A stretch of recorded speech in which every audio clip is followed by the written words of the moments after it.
From Iowa.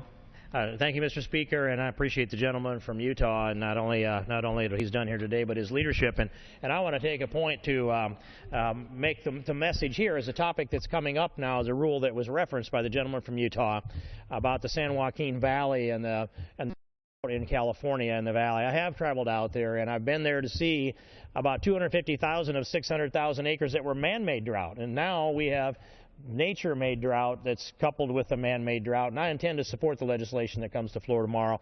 And I thank especially the California delegation for leading on this and helping the rest of the country understand how important the water issues are around the country. I've worked with water and water management all of my professional life, and these issues come close to home when you either need water or you can't get rid of it, and that's what this bill is tomorrow. It's about needing water and directing it to the best resources.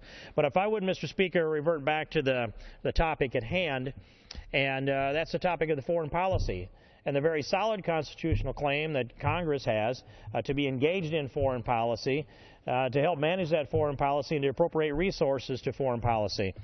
And to that end, a number of us in this Congress, and not nearly enough of us, have been involved in foreign policy and free trade agreements and traveled to a good number of countries to engage with people in other parts of the world to help stitch together and knit together our relationships that are so important. And so I would take, first I could, Mr. Speaker, paint the big picture of what the world looks like, and a little bit of history first, and then a picture of how the globe looks today. And I take us back to World War II, which was the most dramatic shift in power that the world has seen, at least in my understanding of history.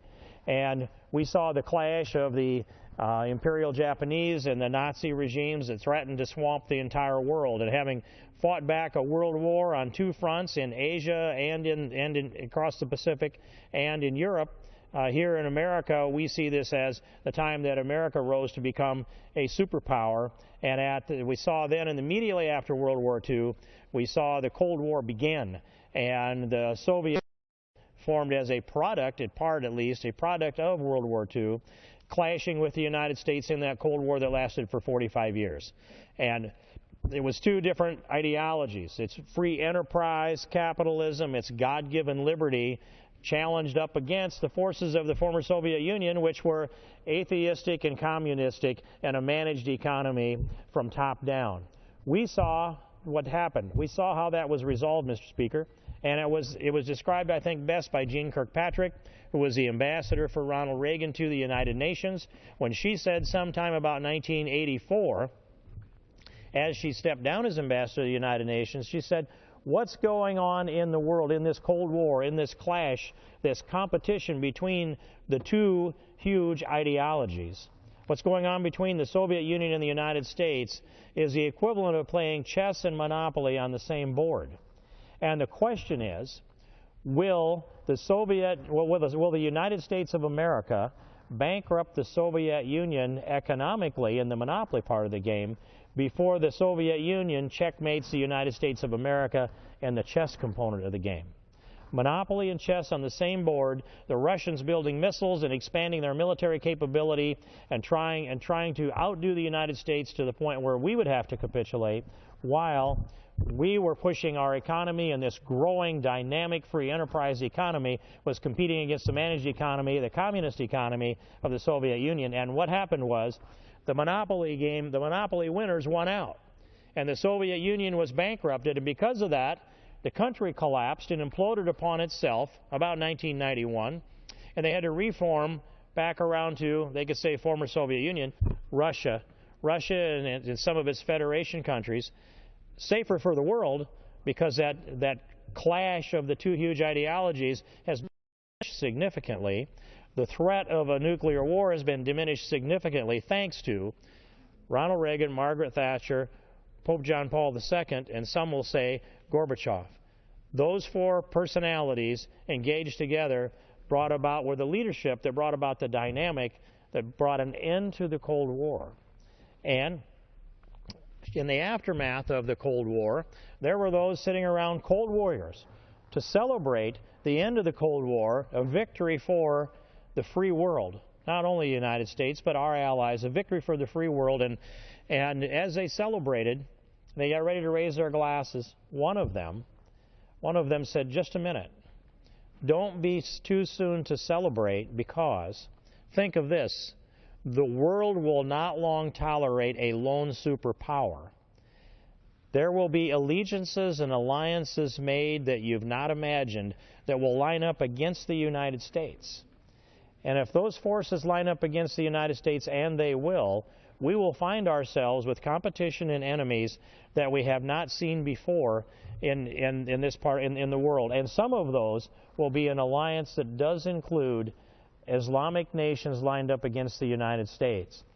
That statement was made late part of 1991, I believe it was, and here we are, and that would be at least a decade, roughly a decade before the attack on the United States, September 11th of 2001. That very prescient comment that was made before they celebrated the end of the Cold War, before the glasses went up, Mr. Speaker, there was a realization that we would have new enemies that would form, and they would form coalitions against us. And so because of that, we should be aware of where we are today. Those enemies that have formed against us, them have been radical Islamists that have decided that they want to kill Americans because they disagree with our ideology. We should not believe that somehow it's just a matter of we live in one place on the globe and others live in another place and we end up in war with each other and people trying to kill us. That's not the circumstances in that way. Instead, it is competing ideologies, people that have a different belief system, people that believe that if they need to have enemies so that they can demonize those enemies and mobilize their people, and if they can mobilize their people against a demonized enemy, they have a better chance of hanging on to power. That's the circumstances in Iran, where they describe the United States of America as being the great Satan. And it is the public policy of Iran to declare America to be the great Satan. They teach it in their schools, and they are spinning centrifuges for the purposes of developing nuclear weapons and a means to deliver it. And the President has contended that his negotiations with Iran have slowed down their nuclear weapon effort, and perhaps they'll be able to talk Iran into stopping their nuclear effort. Mr. Speaker, I'd take you back to September of 2003, where I sat in on a meeting with the ambassadors to the United States from France, Great Britain, and the United Kingdom. And they sat around a group of members, and the discussion was about whether we should open up negotiations with Iran on their nuclear capability. And after I listened to them, the three of them, and every member that was around that table, not very many, and I was a low man on the seniority totem pole at the time, I had to wait my turn to speak, of course. And then I asked the ambassadors, why are you here? What's your objective in meeting with us to have this discussion about opening up negotiations? Dialogue was the word, dialogue with Iran. And their answer was, we want you to open up dialogue with Iran so that you can help us, because we think that that their three countries, France, United Kingdom, and Germany, at the table with the United States, we have a chance of convincing the Iranians not to continue any further with their nuclear endeavor. September 2003. I listened to that response and I said, if we open up negotiations or open up dialogue with Iran, what are you prepared to do then if we take step one into these negotiations? And their answer was, we want to open up dialogue. That's our objective, as if there wasn't a step 2, 3, 4, or 5. But we know that once you open up the dialogue, you have to be willing to follow through with something. And so I said, if the United States steps up to negotiate with Iran, and it's clear that they have an objective to develop a nuclear weapon and a means to deliver it, but if the United States steps up and opens that dialogue, then you're suggesting that we enter into formal negotiations, and in those negotiations, you understand that if we fail to convince Iran that they should stop developing a nuclear, are you prepared then to go to the United Nations for a resolution? Are you prepared sanctions against Iran? And if the sanctions aren't effective, are you prepared to blockade Iran? And if you're prepared to blockade Iran and the blockade's not effective and they continue to develop a nuclear weapon, and somebody's got to step up to that line in the sand with men and equipment and munitions and military supplies and put blood on the line along with the treasure, are you prepared to step up to that line in the desert sand? And of course, the ambassadors were real nervous about that discussion long before I got to the part about the line in the sand in the desert. And as they expressed their will, which was, let's just open up dialogue, they had to also recognize that when you open up dialogue, you start down the path of dialogue, negotiations, United Nations resolution, sanction, blockade, and eventually, if Iran is committed, there's going to be a showdown. And I said to them, you see, if we start down this path, we have to be prepared to follow all the way through. And let's understand that we're prepared before we start, because I will tell you that Iran is committed to developing a nuclear weapon and a means to deliver it. They are committed. It isn't just a feint on their part. It isn't just a motion in that direction. They're committed. And if we aren't committed to go all the way to putting that line in the sand and lining up on that line in the sand and following through, and I said these words this way, then Iran will play us like a fiddle, and when this is all done, they'll have their nuclear weaponry, and they'll have their means to deliver it, and we'll just look like a bunch of foolish negotiators. Mr. Speaker, I bring this up because now here we are, these 10-plus years later. Iran's in a position where they'd like to have the rest of the world think that they are slowed down and maybe given up on their effort to develop nuclear. They still take a public position that they never were really developing a nuclear weapon, that they were just enriching uranium for the purpose of generating electricity in their oil-rich country. And of course, no one should have ever bought that from the beginning. But our administration seems to think that if they negotiate in good faith, the Iranians are going to negotiate in good faith. I think it expresses, it indicates some naivety about the minds of the people that want nuclear weapons. A nuclear weapon capability is far more valuable to Iran in their negotiations than talking nice to the United States. Especially, why do they care about us for friends if they're teaching their children to hate us? If we are the great Satan, they don't have a lot to gain in public opinion in Iran by talking to the United States. So we should understand their motives. Their motives are to dominate that part of the world with a nuclear capability, to threaten that part of the world. And they've already said that they have targets chosen in the United States. That's an Iranian public position today. And if you look at the method that they deliver a nuclear weapon, which might only be weeks or months away, and we can have inspectors in Iran that are examining anything that we want to examine, but that doesn't mean the Iranians don't decide that they're going to throw a public relations tantrum and kick all of the inspectors out of Iran and only be 2 or 3 months from having that nuclear weapon. So they can choose now when the time is right for them, when the time is right for them politically to make that move. And even if they've slowed this down, and even if they're not putting more centrifuges in place, the question is, are they still spinning? And what happened to the enriched uranium? And even if they dilute the enriched uranium down below 20%, it's another chemical reaction to enrich it again. It doesn't take very long.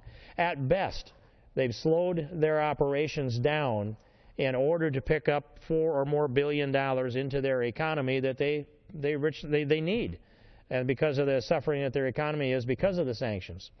So we're being played again. It's just part of the fiddle. We're being played like a fiddle. We've been played like a fiddle for the last 10 years. And the conviction and the resolve from our leaders isn't strong enough. And I have said from this floor, Mr. Speaker, that if I were the lead guy, the lead person on negotiations with Iran, and I'll just take us back to the Ahmadinejad era so we can think of the personality on the other side of that, would do it this way. I would just simply back-channel information, probably through the Swiss, and that in the diplomatic channel, back-channel into Ahmadinejad and the mullahs, and it would be this. Presuming that we're calling the shot here in foreign policy, it would be, Mr. Ahmadinejad and Iranian mullahs, I have decided, we here in the United States, but I have decided the date beyond which you will not be allowed to continue your nuclear endeavor. And I've taken the liberty to put an X on the calendar that sets that date. Now, you don't know that date, but I am. And beyond that date, you'll not be allowed to continue your nuclear endeavor, whatever it takes to do so. And it will be dramatic, and the world will know. And you'll certainly be the ones to get the first announcement, because that's when the kinetic action starts. That's the implication, not the words. And then I would say, but you know, if you hustle up and decommission and tear down your nuclear development equipment, and you do that with our inspectors to our satisfaction, or with an intermediary that we can trust, We'll help you with that, and we'll help you with some resources to do so, and we'll even help you with public opinion so that you can save face as you back up from this clash of civilizations that's bound to come if we let you go down this path. Again, Mr. Ahmadinejad, you don't know that date, but I do. And we can forestall the inevitable if you decommission and tear this down. But you've got to mean it. It can't be a bluff. It's got to be a real X on the calendar. It's got to be a real date. And maybe no one else knows it. Maybe only the leader in the free world knows that date. But he's got to mean it. And short of that, we get played like a fiddle, and here we are, stretching this thing out again, with the world in an ever more dangerous place in that part of the world. I can stand there and listen to the intellectuals and say, Europe, for example, and I mentioned the foreign travel, and listen to them say, well, of course, a nuclear-capable Iran is preferable to a military strike to take it out. They utter that in the same fashion that people in this country would utter, well, of course it's the CO2 emissions from U.S. industry that's one day going to cause the Earth's temperature to go up, as if somehow that was a conventional knowledge that was accepted by everyone. And, Mr. Speaker, I reject that way of thinking. The idea that a nuclear-capable Iran is preferable to a military strike to take it out isn't a rational conclusion that one can draw. You have to start with a flawed premise to get to that conclusion and say it's rational. There are a lot of rational conclusions that are built upon false premises, I might add, and that would be one. But a nuclear-capable Iran threatens all of the Middle East. Their immediate target would be Tel Aviv. And Tel Aviv, which, by the way, is not very highly populated with anything other than Jewish people, which would be their ideal target. And so it's a short missile strike from Iran to Tel Aviv. They know that. They certainly know that in Israel. And today, what they know is they don't have the level of confidence that the United States is standing quite as strongly next to Israel as we have in the past. And that message has been sent by our president in our foreign policy for some time. The idea that Israel should go back to the 67 borders, says somehow as if the 67 borders were defensible. Well, they were defended in 67, they were defended in 73, but they expanded their defensive borders because of that. Israel traded some land for peace. It didn't work out very well. The Gaza Strip is a place to launch attacks on the Israelis, as is Lebanon, and Hezbollah's occupying large chunks of Beirut and Lebanon. And that becomes a place where there are now some tens of thousands of missiles that are lined up there aimed at Israel, ever more dangerous place. And somehow we think that we can talk nice to the Iranians and they're going to treat us nice, and somehow good reason is going to get something accomplished with negotiations. Mr. Speaker, it is very rare to ever see a diplomatic error take place in negotiations. Instead, you have to have leverage. And that leverage is going to come from economic, military, perhaps political, that could come from mostly from other entities. If you don't have those forces at place in something that you can give, do, or give up, you're not going to just get, well, we like you, Mr. President. You said if you unclench your fist, we'll extend our hand. I didn't see Iran unclench its fist, but I saw our hand extended, and some of our hand was played, and some of our hand and our hole cards have been seen now and showed to the other side. It's a very, very dangerous proposition. And looking over there in the same neighborhood to Syria, where it became the issue du jour that Syria had weapons of mass destruction. It's hard to make the case in this Congress that Syria had weapons of mass destruction, that, of course, none of them came out of Iraq, because it's conventional belief over on this side of the aisle, Mr. Speaker, that Iraq didn't have weapons of mass destruction, regardless that Saddam gassed his own people, regardless that we did secure yellow cake uranium in Iraq. We did take it out of Iraq and transport it across the Atlantic Ocean, down the St. Lawrence Seaway and up to Canada so it could be converted into power generation. In spite of all of that, nobody seems to think that any of that could have gotten over across the border, or any weapons of mass destruction such as gas could have gotten across the border into Syria, even though we all agree that Assad used gas against his own people. We'd like to put an end to that. But once the president showed his hand on that and the British lost the vote on the floor, I believe it was the House of Commons, the president came to Congress and said, well, now I want to strike Syria, and why don't you give me the authority to do that? That was an implied message, not a direct one, Mr. Speaker, I might say, not a formal one.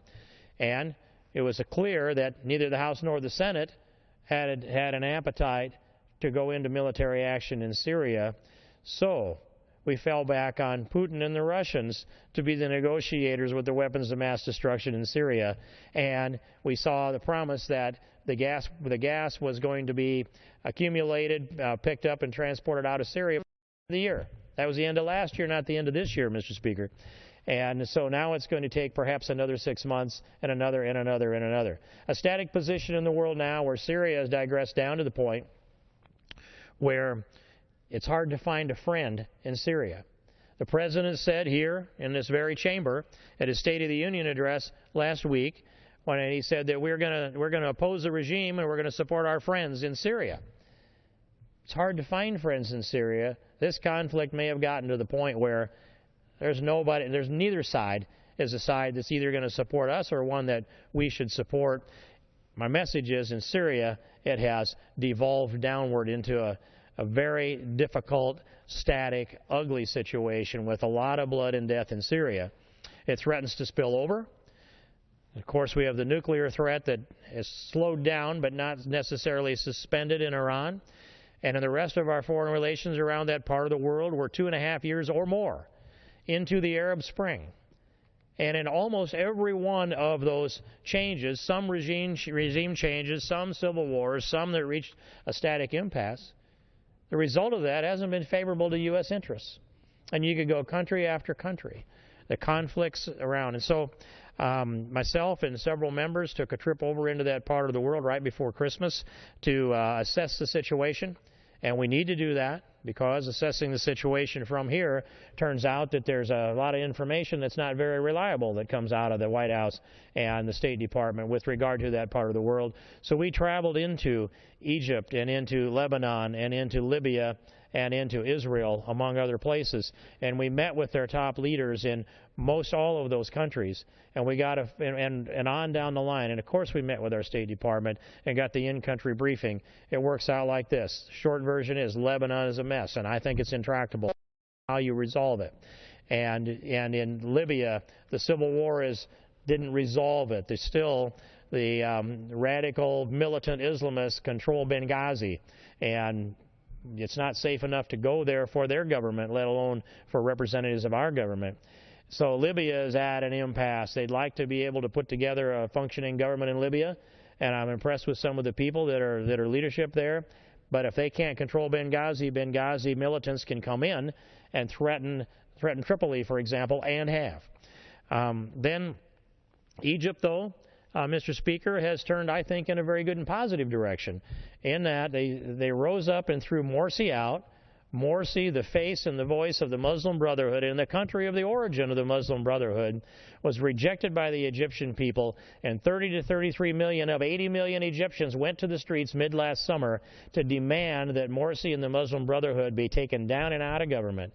It was a popular uprising, and with the pleadings of the popular uprising, then you saw the Egyptian military take charge. We have met with them, myself, eye to eye, at least twice, and at different levels within the government, and two different trips over there. They have written a constitution, one that protects even Christian religious interests there, and commits resources to rebuilding our burned churches in a place like Egypt. They've ratified a constitution in that election, 14th and 15th of January. Now you have elections set up for a parliament, and behind that, a presidential election. I expect we will see a legitimate civilian government in Egypt sometime in less than a half a year. And at that point, the voice of the Egyptian people at least is structured to be heard through the government, a relatively new experience for the Egyptians.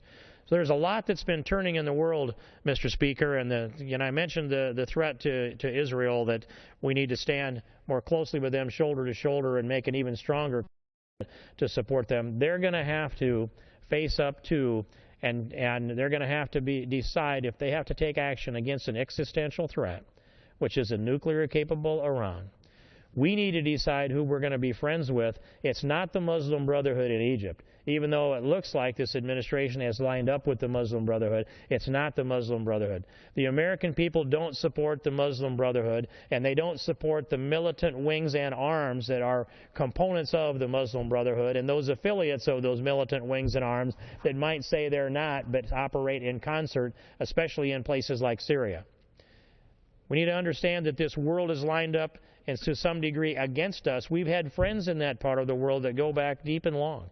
And Egypt is one of those countries. 1954, when President Eisenhower made it clear that he was going to stand with the Egyptian people, we have had them as allies, and we've worked military operations in the Sinai for a long time. We need to restore those relationships with the Egyptian people and I think the soon-to-be legitimized civilian government of Egypt. We need to let people know, like the United Arab Emirates, that we're going to stand with them as they're going to stand with us. We want the modern interests in the Middle East that are engaged in petroleum production and diplomacy and the growth of their own economies. We want to stand with them. We've had a good, strong interest in the Middle Eastern part of the world, and it's been fractured time after time after time by the results of radical Islamists and Muslim Brotherhoods coming into these countries throughout this long, long period of the Arab Spring, Summer, and Fall times 2.5. Mr. Speaker, this nation is looked to by the rest of the world to lead. And that means we need to have a strong State Department, a strong foreign policy, a clear, coherent moral message. And it's got to be that we stand with our friends, and we should understand that just because there is an election in a country, that doesn't mean that democracy is going to be manifested or it's going to be the solution. Mr. Speaker, we need a stronger foreign policy. We need more members of this Congress taking an interest, and we need a president that gets it right. With that, I yield back the balance of my time.